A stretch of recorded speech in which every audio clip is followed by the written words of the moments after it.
तो वाळवंटात हरवला होता. त्याच्या जवळच पाणी संपलं. त्यालाही 2 दिवस झाले होते.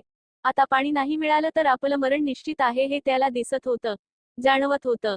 हताश होऊन तो सभोवताली दूर पर्यंत जेवढी नजर जाईल तिथपर्यंत डोळे ताणून ताणून पाहत होता.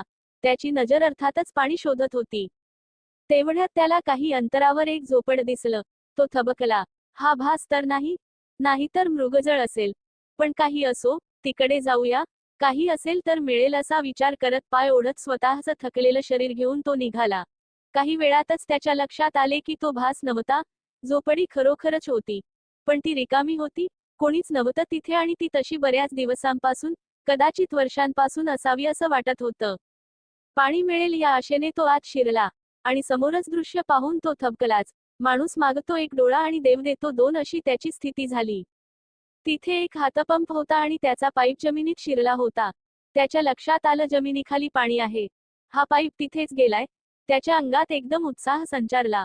पुढे सरकत त्याने हातपंप जोराजोरात वरखाली करायला सुरुवात केली. पण काहीच झालं नाही.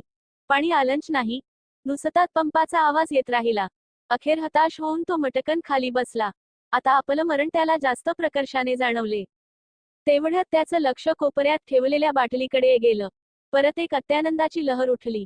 बाटली पाण्याने भरलेली होती आणि वाफ होऊन जाऊ नये म्हणून व्यवस्थित सील केलेली होती. चटकन तो पुढे सरकला. त्याने पाणी पिण्यासाठी बाटली उघडली. तेवढ्यात बाटलीवर लावलेल्या एका कागदाकडे त्याचे लक्ष गेले. त्यावर लिहिले होते, हे पाणी पंप सुरू करण्यासाठी वापरा आणि तुमचं काम झाल्यावर ही बाटली परत भरून ठेवायला विसरू नका. तो चक्रावलाच. त्याच्या मनात द्वंद्व सुरू झालं. काय करावं? या सूचनेकडे दुर्लक्ष करून सरळ पाणी पिऊन मोकळं व्हावं, की सूचनेप्रमाणे करावं? समजा, सूचनेप्रमाणे पंपात पाणी ओतलं आणि पंप खराब असेल तर, पंपाचा पाईप तुटला असेल तर, खालचं पाणी आटून गेलं असेल तर, पाणी वायाच जाईल, सगळा खेळ खल्लास. पण सूचना बरोबर असतील तर भरपूर पाणी पंपात ओतण्याचा धोका पत्करावा की नाही यावर त्याच मत ठरेना. शेवटी मनाचा निर्धार करत थरथरत्या हातांनी त्याने ते पाणी पंपात ओतले. डोळे मिटून देवाचा धावा केला आणि पंप वरखाली करायला सुरुवात केली. हळूहळू पाण्याचा आवाज सुरू झाला आणि काही क्षणातच पाणी यायला सुरुवात झाली. भरपूर पाणी येतं होतं. त्याला काय करू नी काय नको असं झालं. ढसाढसा पाणी प्यायला तो.